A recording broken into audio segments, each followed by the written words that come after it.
மிக தமிழக முதல்வர் ஜோசப் விஜய் அவர்கள் வந்து முதலமைச்சர் ஆனதுக்கு அப்புறம் நிறைய ஜோசியர்கள்லாம் வந்து அவருக்கு வந்து நீச்சபங்க ராஜயோகம் இருக்கிறதுனால தான் அவர் வந்து முதல்வர் ஆயிட்டாரு அப்படின்னு அவர் சிஎம் ஆனதுக்கு அப்புறம் நிறைய பேர் சொல்றாங்க. பட் அவர் சிஎம் ஆகிறதுக்கு முன்னாடி யாருமே அவருக்கு வந்து இந்த மாதிரி முதல்வரகம் இருக்கா அப்படின்னு யாராவது சொல்லியிருக்காங்களான்னு கேட்டா கண்டிப்பா கிடையாது.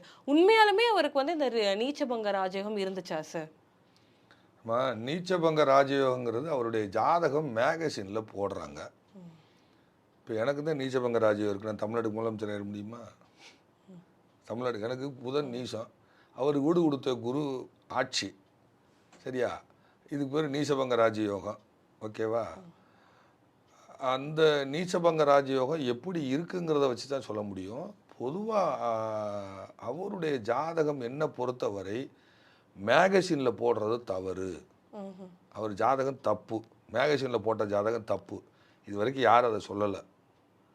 மேகசினில் போடுறது வந்து கடகலக்கணம். உயர்திரு தமிழக முதலமைச்சர் ஐயா திரு ஜோசப் விஜய் ஐயா, மாண்புமிகு ஜோசப் விஜய் ஐயாவுடைய ஜாதகம் மேகசினில் போடுறது தப்பு. என்னை பொறுத்தவரை நான் ஆய்வு பண்ண வரைக்கும், ஆய்வு பண்ணது நான் பேரியல் ஜோதிடர், ஆய்வு பண்ண வரைக்கும் தப்பு. ஏன் தப்புனா, எல்லாரும் கடகலக்கணம் கடகராசின்னு போடுறாங்க, பூச நட்சத்திரமும் போடுறாங்க.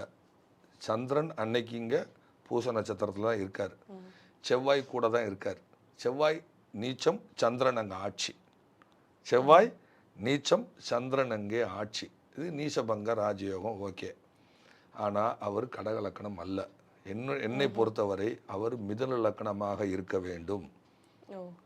ஏன்னா கடகலக்கணம்னு போட்டிங்கன்னா 2 கூடிய சூரியன் 12ல், 2 கூடிய சூரியன் 12ல். சூரியன் மறைந்த நபர் எப்படி தமிழகத்துக்கு முதலமைச்சராக முடியும்? சூரியன் தான் வெளிச்ச கிரகம், சூரியன் தான் வெளிச்ச கிரகம். இன்னொன்று, கடகலக்கணத்துக்கு 3 கூடையவர் 12 கூடையவர் புதன் 12ஆம் இடத்துல இருக்காருன்னு ஒரு சில கட்டங்களில் வருது, ஒரு சில கட்டங்களில் புதன் சுக்கிரன் 11லன்னு வருது, இங்கே ரிஷபத்திலன்னு வருது. இன்னொன்று என்ன கேட்டிங்கன்னா, சனியும் அவருக்கு 12ஆம் இடத்துல. கடகலக்கணத்துக்கு 7க்கு 8 கூடையவர் 12ஆம் இடத்தில் அப்படின்னு போடுறாங்க. நடப்பு சுக்கிர தசை, ஆமாம் நடப்பு சுக்கிர தசை தான். ஆனால் என்னை பொறுத்தவரை இது கடகலக்கண ஜாதகம் அல்ல. ஏதோ தவறுதலாக சொல்கிறாங்க. அவங்கள பொறுத்த வரைக்கும் தப்பான ஜாதகத்தை கொடுக்கணும்னு அவருக்கு ஒன்றும் அவசியம் இல்லை.